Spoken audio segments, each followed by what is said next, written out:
Welcome to Founders Future, a podcast powered by Closers.io, where we dive into the journeys of innovative entrepreneurs and explore the road ahead for them and their companies.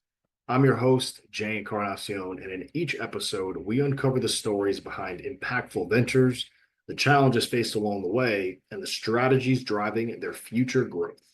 Today, we are excited to have Perry Aston, the CEO and founder of Crowd Boost Marketing. Perry brings a dynamic mix of experience from his business education at Arizona State University's W.P. Carey School of Business, a diverse career in hospitality and events, and now as a leader in data-driven digital marketing. He's helped businesses from startups to Fortune 500 companies grow through innovative strategies at Crowd Boost Marketing. We'll be exploring his founding story, how his agency empowers clients in today's competitive landscape, and his vision for scaling this thriving venture. So let's get started. Perry, welcome to Founders Future. Jay, thank you so much for having me on. It's an absolute pleasure. Absolutely. It's a pleasure. It's a pleasure to have you on and talking to our audience today. So really would love to get started at the top with you here, Perry. For our listeners, take us back to the beginning. What specific problem in the marketing landscape, whether that be around ineffective campaigns or business growth struggles, really inspired you to start Crowd Boost Marketing? Absolutely. I think businesses are so different when it comes to the strategy that every single brand needs and the tactics to roll out to support that strategy. But for me, it was about people not having a trusted partner, especially at such a volatile time. We started Crowd Boost in particular in 2021. So as there was something called the pandemic, really sent a lot of problems towards a lot of businesses' way. At that point, I actually had a restaurant that was thriving, doing very successful during that time. We built it for COVID. The marketing plan was built for really helping this company thrive if that type of unstable landscape stuck around all the way through if it rebounded. So we were so successful. A lot of it had to do with the marketing. So for me, I realized that was a time that people, granted, maybe were clutching onto their wallets or scared. There was an opportunity. I think we all can agree when tragedy hits, opportunity arises as well. And I viewed that as a time where people needed a person and company that they can trust that would be able to help fight through these times if they were in a position to afford that at that time and had the aspirations of keeping the business alive. At that point, it was really survival of the fittest, a little bit of a fight or flight mentality. So we were able to come into that picture. Granted, there was a lot more pressure on us, of course, with those types of situations at hand, but we didn't take that lightly. So for me, it was about trying to provide guidance and strategy and results for companies at a time that they needed it the most. And granted, it wasn't going to fit for every company. So we found the right ones. We found the areas that we can get in and really built from there. So we were able to build our portfolio, build the trust in our name, and a lot of proof of concept with some of these services that we took away from the restaurant industry that were so applicable to so many other businesses. So we started with restaurants and built out to today when we have every type of business you can imagine from A to Z, just because as a full-scale marketing firm, there's a solution for everybody. And I think it was about figuring out the best ways to develop these sort of strategies with these businesses at a time that they needed it the most. Love it. I absolutely love that. So walk us through here then, Perry, of how Crowd Boost Marketing's offer has evolved since you started. So from what you're providing to who you're serving, how's that changed since you first started up? It's very night and day, if I'm being completely honest. It started just me, and I was fighting to try and build this business, as a lot of us do when you're first starting, of course. And now we're a team of 17 people. So remembering that, I started that in 2021, just about 4 years coming on it. And we've had quite a lot of growth within our own team. And that spans from web developers to graphic designers to marketing specialists, social media team, email team, interns for that matter, blog specialists, SEO team, and beyond. We've really been able to build out more than just myself with a large spectrum of knowledge of services and being able to be the Superman, so to speak, but in the hopes of scaling and being able to provide at a high level, no matter how much we grew. It was about trying to surround myself with other people that have an expertise in each particular service that we provided. So that way we really were able to hone in on each one. If they were just coming to us for that particular service or an all-encompassing plan, we wanted to feel like every single service we provided stood on its own, delivered a strong ROI, a really clear reason to bring that service in, along with others that we're able to provide a more full spectrum program with, where we have our hands in a lot of areas like social, email, and SEO plan. We're rebuilding websites all the time. We do graphics and events and really everything you can imagine we do in-house at this point. It's grown from a one-man band with a mission and something to prove to a company that's growing and servicing clients from nonprofits to insurance agencies to hotels, wellness, the finance industry. We're really got our hand involved in so many areas because we like working with good people. And if we believe in you and we believe in the situation at hand, we're going to jump in and figure out what role we need to play to make it most successful for you. Incredible. On that same front of the mindset and the digital marketing industry as a whole, what's a misconception that you often hear around the digital marketing industry, especially around its value to businesses or its scalability as a business? What's something there that you can address for us? It's a great question. I think one, that marketing is the end all be all saver at times. And we always say you can lead the horse to water, but you can't make it drink in some situations. So I think some people think they can sign on a marketing firm or some sort of service provider in our world, and that they click a few buttons, hang around for a bit. Next thing they're getting inquiries flooding out the door. Granted, it happens at times. We have incredible stories to be able to highlight, but in reality, it's the best way to work in with their workflow. So if we're doing the best marketing in the world and we're driving all these people, but you're not closing, the landing page that we weren't in charge of that you wanted us to send to wasn't really developed properly, no matter what efforts we put in, it still needs to meet in the middle. There still needs to be this apex that you're meeting at. And if not, you're having one arm a lot stronger than the other arm and you're just leaning. And I think at the end of the day, they need to know, although they're paying and bringing on a service provider, we need their time. We need you to not only help us realize the business through your vision, but at the same time, figuring out the best ways to meet your workflow, the best ways to help not just the tactics thrive from an impressions and clicks and engagement perspective, but is it working for your business? If money's not coming in, if you don't see growth, our relationship would be pretty short. So we're not too interested in that regard. But I think a lot of business owners don't realize they need to give the time. If we need to make initiatives happen, sometimes there's things we need from their end and consultation.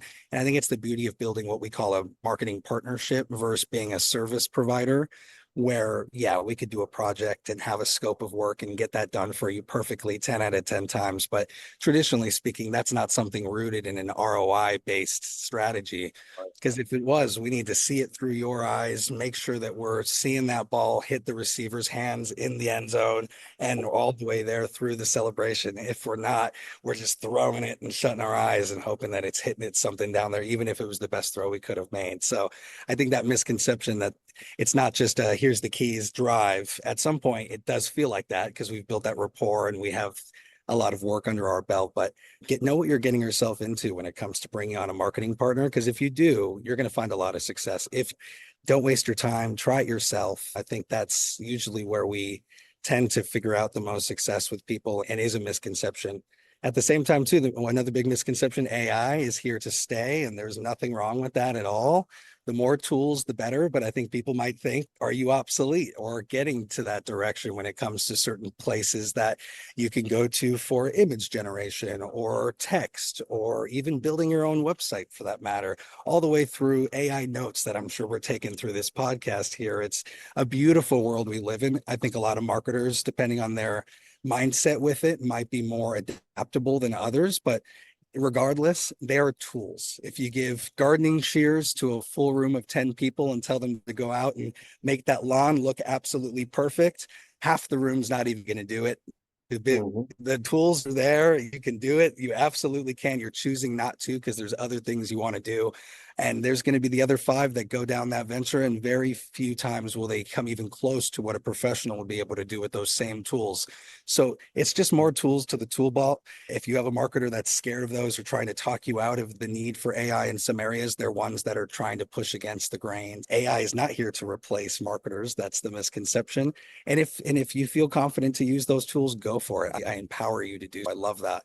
But at the end of the day, they're still tools. You still only have so much time in the day, and you want the best people utilizing those tools for you. So those would be my two misconceptions, I'd say. Love it. I love it. So let's get into the nuts and bolts for our listeners here, Perry. I would love to know, especially with for who's tuning in, there could be a lot of potential clients of yours, right? So walk us through. I know you mentioned some of it earlier, but walk us through exactly how Crowd Boost Marketing is generating revenue today, what the core offer is, and how do you structure that for your clients when they come to you?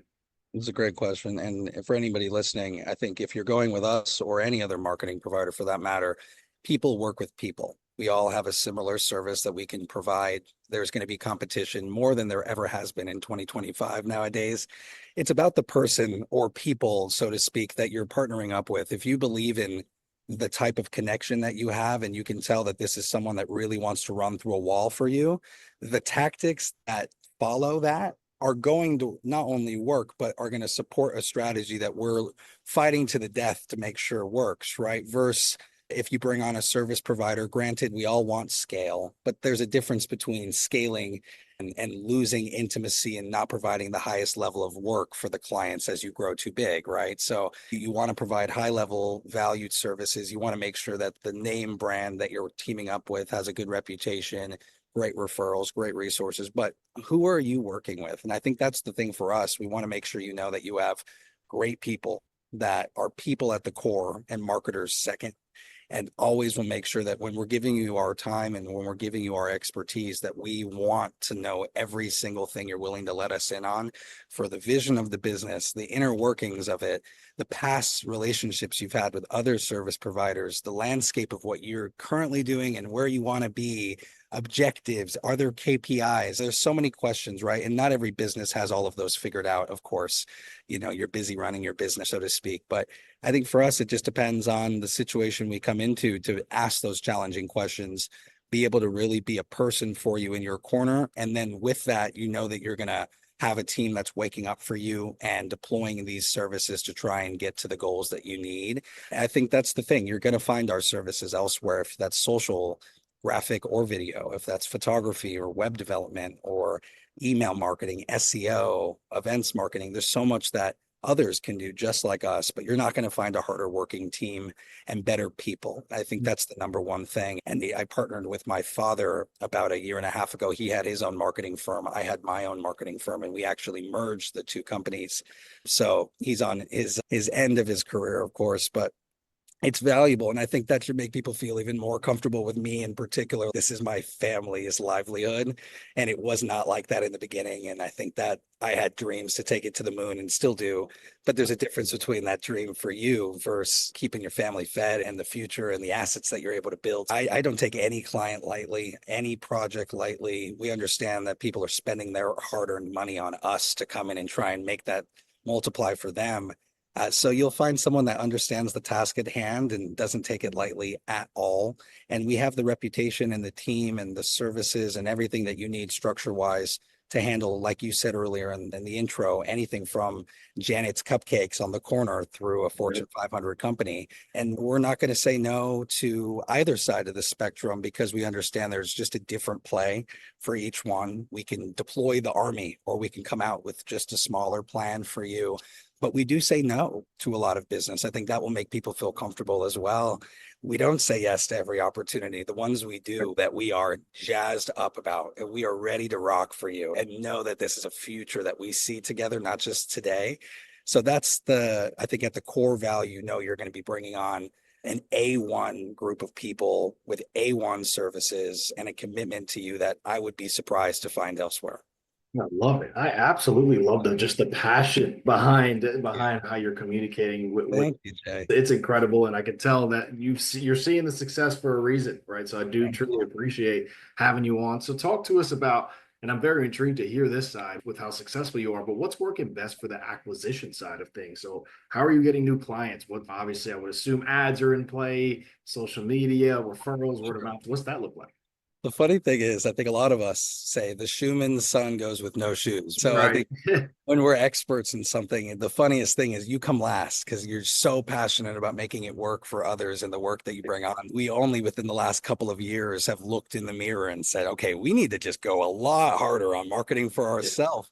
I shake palms everywhere. I'm in 5 chambers of commerce from Beverly Hills to Sherman Oaks and Encino and everything in between. I have my own networking group. I do seminars every month, as much of this as possible. So I'm meeting tons of people, the good old fashioned boots on the ground, shaking palms, growing your reputation. That's a huge thing that I don't think is ever going to go away. And I encourage everybody to do, especially if you own a business or trying to push a product.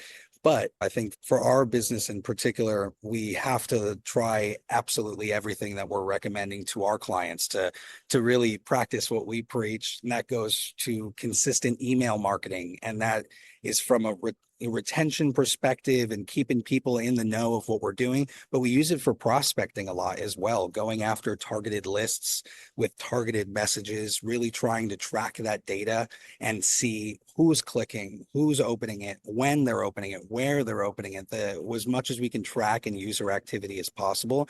And following that up from a sales perspective, being able to deliver even more targeted ads their way. Advertising is a big thing for us too. Granted, Google ads is something that we do sometimes, and I won't say the number one thing for all businesses, since depending on your category, can get quite pricey. It's a bidding war at the end of the day, and Google's black hole. That's how that works. But we do a ton of social boosting through Meta boosting, Facebook and Instagram as well, especially for our monthly seminars and mixers, and of course, consultations. With that being said, we also have an SEO team that doesn't only deliver high results for others, but for us as well. So we are deploying as many of our own tactics on ourselves as possible, but it's about it all working from different places. It's not about high-fiving the one service that worked that time. It's about knowing that you're not missing any of your checkboxes.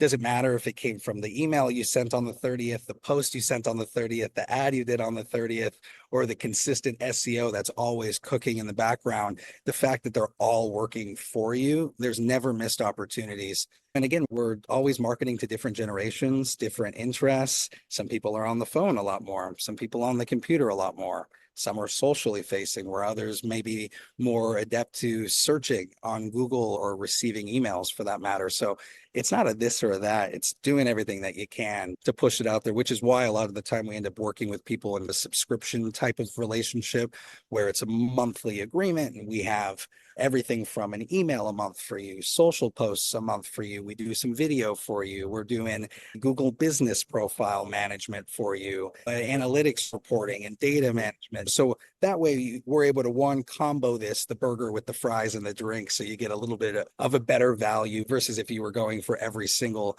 service individually. But it's also because it's not a this or that. Why would you want to even run the chance of missing an opportunity on one tactic and only putting all of your chips on the table or eggs in all of one's basket? We believe in doing it all, and it all works at different speeds at different times, but it's all working for you. And don't think that's another misconception. Still hit boots on the ground, shake those hands, kiss Yeah. those babies, whatever you need to do to get that reputation pumping, and you'll always dominate locally and build out from there. So that would be what we do. I love it. So I know that you mentioned, Perry, that you have a pretty solid team right now. 17 people. You have a cross interns, email team, blog specialist, SEO team, your social media team, your web devs. Is there a sales arm that you have as well, or are you running the show when it comes to the sales side of things for that? I run the show, to be completely honest. We have brought in a salesman in the past, and it just wasn't the right fit at that point. But I've realized that the more support team that I get to manage with my partner and our leaders in our organization and be able to make sure that we're there in the beginning and the ends of every process, but knowing we have the people in the right places to manage those in between processes for us within our systems, I'm able to be out as much as physically possible, shaking hands, speaking on the phone at events, giving my time. I live for it, if I'm being completely honest. And I appreciate your comment about being passionate earlier. Oh, of course. I would love to meet others that are just as passionate as I am about what I do. And I think once you do feel that coming from someone's chest and it just oozes out of them, it's something that is not easily replicated. And I think you can feel it, the genuine approach from myself, and knowing that I believe in what I'm saying. I'm willing to say no. I'm willing to take a chance on ourselves. I try to make it as much of a, why would I not want to give a chance to this group? It looks like it's only going to work for us. I want it to feel like that, but I also never want to give you an opportunity not to think about us. So there's very few events that happen within a 30-40 mile radius here that we are not at, that we are not shaking hands, that we are not doing. I am definitely the sole force of that, but as we continue to grow, I continue to look for good salesmen that can work alongside me and continue to throw more coals into the fire. But today I'm a happy man shouldering as much of that as possible. I consider it working on my business instead of working in my business, Yeah. which is a problem for most. So I think the last year in particular, a lot has shifted towards allowing me to do that. Hence a lot of the increased growth that we've seen, especially in the last year. Beautiful, beautiful. With that in mind, it really sounds like everything is clicking on all cylinders for you, Perry. So, is there a specific bottleneck that you can point to for growth right now, whether that be lead gen or converting into clients or delivering with your current capacity, or is everything really running smoothly? Yeah, it's never a perfect situation, of course, in Right. life, right? Yeah, I think bottlenecking is a great term. I think you bring on clients, you're able to try and offer them the world and bring new ideas to them. And I think it's always trying to make sure that as you're onboarding, which sometimes happens in bunches, when it rains, it pours. Maybe you go a month without onboarding anybody, and then there's 1 month and you're onboarding 3 people within a week. And Right. it's like, oh, okay, hands on deck, let's go. So I think it's not being able to fully understand the flow of when people do convert. So it's just continuing to tighten up the onboarding process to where if it was one person onboarding in that month or 35, it's smooth and you're able to really work them in without any lag whatsoever. Not saying that's a problem that we've faced, but of course it's a problem we battle, and we're working double time, staying up without sleep to make sure that we're not hitting any of those problems.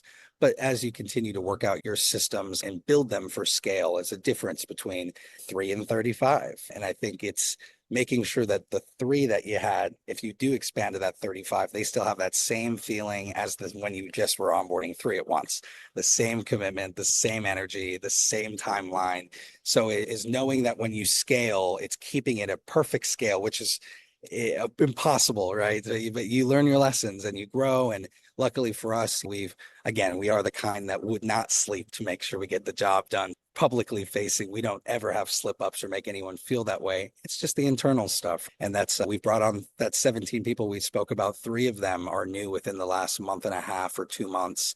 So we've even scaled our team even more. We went from, it was like 3 to 6, 6 to 10, 10 to 14, 14 to 17. So we're hiring in bunches too, to make sure that we're bringing on as much staff as we need to handle the growth without feeling like we're ever in a reactionary state. So yeah, I think just natural growing pains and making sure that you keep that perfect authenticity and perfect commitment to your clients and perfect timelines. And at least you have a group that's fighting tooth and nail to make sure that's always the case, regardless of how much we scale. So that would probably be our biggest issue, growing correctly. Yeah. No, which is a very familiar sound to me. I hear it a Yeah. lot, especially interviewing so many founders and business owners. It's a very common thing, and there always are going to be growing pains. It happens to us in real life, and it's going to happen in business. So I Absolutely. do have just a couple more questions for you here, Perry. Before Sure. we wrap up, I would really love to see where your vision is here as far as your top priorities are for Crowd Boost marketing over the next 6 to 12 months. So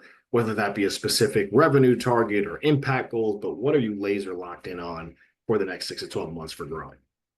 We had a goal of doubling the business from last year to this year. From the year prior to last year, we grew 30%. And I felt like there was a lot in our way that even with that 30% still felt like not an easy thing to do by any means. Right. It felt totally within our bounds. And so that way, 50%, like I said, with freeing myself up even more this year and continuing to refine those systems and bring on the high level people that we've been, it's about just growing. And I think it's just being able to figure out how to do that best And 50% being the goal, you have to throw more coals into the train and go out and double time a little bit more and push yourself to those levels. Doubling your business in a year is not an easy task for anybody for that matter. And there's always the leaky bucket syndrome. Not that we lose many clients at all, but life happens with things that happen outside of our control. So when you grow, you're always trying to handle retention and any of that too, to make sure that as you're growing, there's not the leaky bucket and it's not slow growth, but expedited growth. So yeah, that doubling the business locked in and really trying to bring the best high level people we can as we hire now, paying more for our people, doing a tougher vetting process, knowing that we have a lot more to lose and we need those types of people to help us get to that point and truly feel comfortable leaving it in the hands of people, the right people in the right places along with us. So yeah, that as I'm locked in growth. I love it. I love it. And then just to wrap us up here, just one last question for our listeners, Perry, and I know this is going to be a good one. And that's just what is a piece of advice that you can offer to our listeners, other founders, entrepreneurs, or just people aspiring to get into the entrepreneurial space, right? And see the type of success that you're seeing, have the passion that you have. What can you offer them before we wrap up? Realize when you're content in life. I think we've all been in those positions. What I left doing to start Crowd Boost, I had a good situation and I was very good at it and I saw a future in it as well. So we're humans that have multiple skill sets that can see a future in multiple roads. There's forks at the roads and maybe both sides might be green of the hill, right? It's about what you want. I think realizing when you're content and not sitting there kicking a door down every morning. If you don't feel that passionate about what you're doing, it's not your forever thing.